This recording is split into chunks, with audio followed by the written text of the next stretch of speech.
Bonjour Exactement. Arnaud. Bonjour. Alors on est au Mexique. On n'est pas loin. On n'est pas loin. On est sur l'espace du Mexique, au marché de Noël. Ah, on a un Mexicain qui rentre. Chut, attention.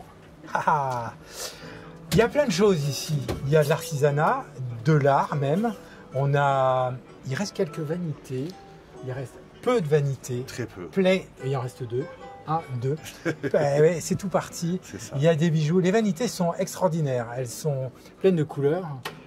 Alors, parle-nous un peu de ces vanités. Comme toute la vie du Mexique, Oui, comme en fait. toute la vie du Mexique. Donc, ce que tu appelles les vanités, ça vient de tout ce qui est la fête des morts. Et tu sais qu'au Mexique, tout est très coloré.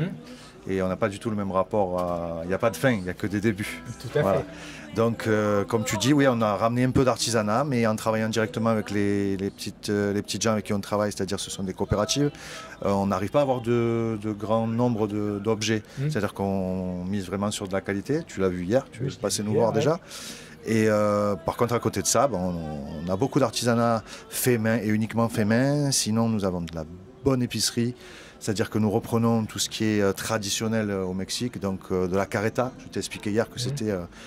L'Argentine et le Mexique se bagarrent un peu la paternité de cette spécialité. C'est une confiture de lait. Donc les Mexicains, c'est à base de chèvre, de lait de chèvre. Donc, et les Argentins, de vache. Mais ça n'a rien à voir. J'ai goûté ça hier. Ça n'a rien à voir. Et on a la musique dans le fond. Ça n'a rien à voir au niveau du goût. L'approche est complètement différente. Il y en a un qui est plus anguleux, on va dire, l'autre qui est plus rond avec la vache.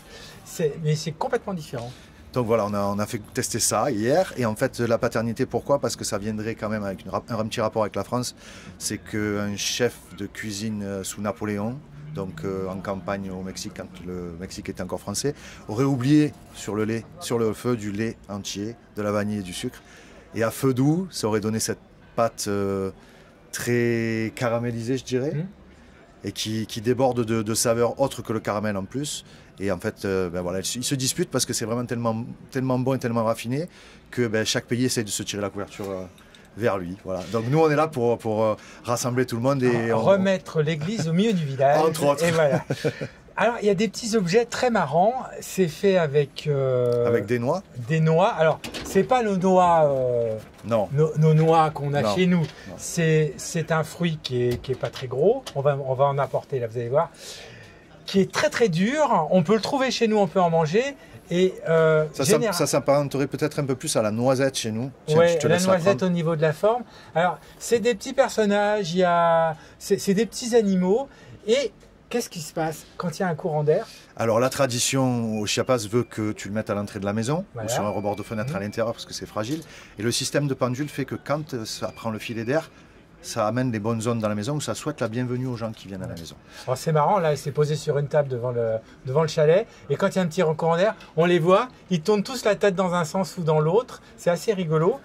Alors, c'est fait... Alors, pour la petite histoire, ouais. J'ai essayé de te l'expliquer un petit peu hier, mais ça vient un peu du monde de Frida Kahlo comme les Alebrijes. Voilà. C'est-à-dire qu'en fait, ces petits animaux-là font partie du monde des animaux fantastiques.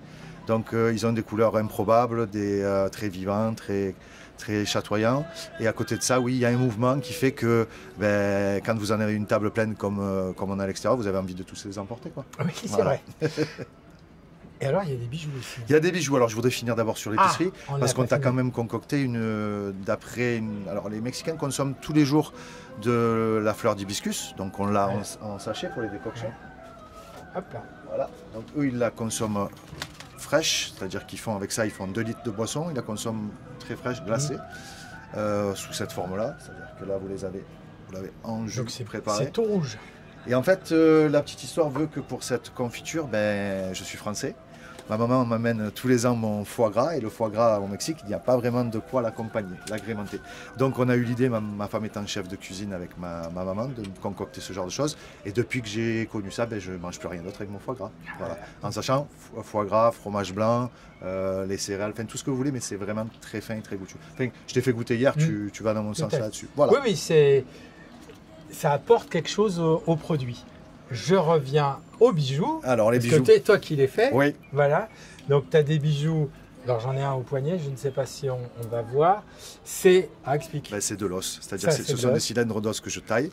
En fait, c'est une passion de gamin. Donc ça, je l'ai tiré de certains Indiens du nord des États-Unis, mais jusqu'à la frontière avec le Mexique. C'est-à-dire tout ce qui est indien, Tarahumaras ou comme ça, travailler l'os aussi.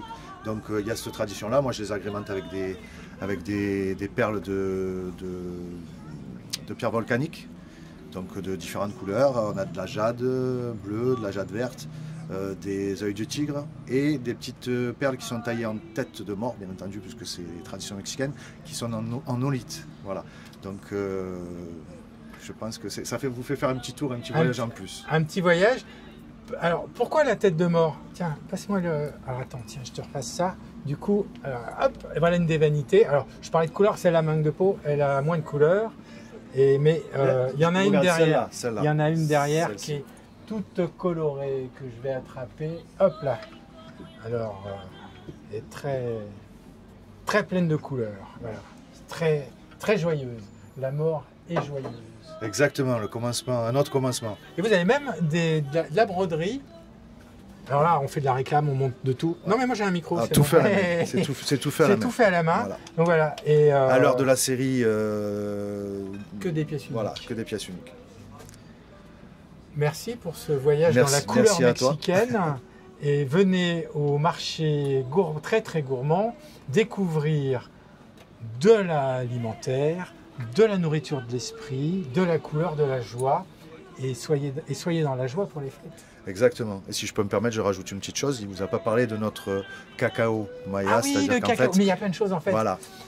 Donc vous allez pouvoir goûter un cacao typique de la région. C'est-à-dire, nous, notre cacao se boit épicé et avec un petit peu de piment. Et vous m'en direz des nouvelles quand on se croise. Très peu de piment. Voilà, très peu de piment. Ça pique pas du tout. Après, si vous n'êtes pas cacao, on a quand même du café de montagne du Chiapas, on pourra vous montrer ça. Mais le cacao est très bon. Merci. Je te remercie. À bientôt. À bientôt.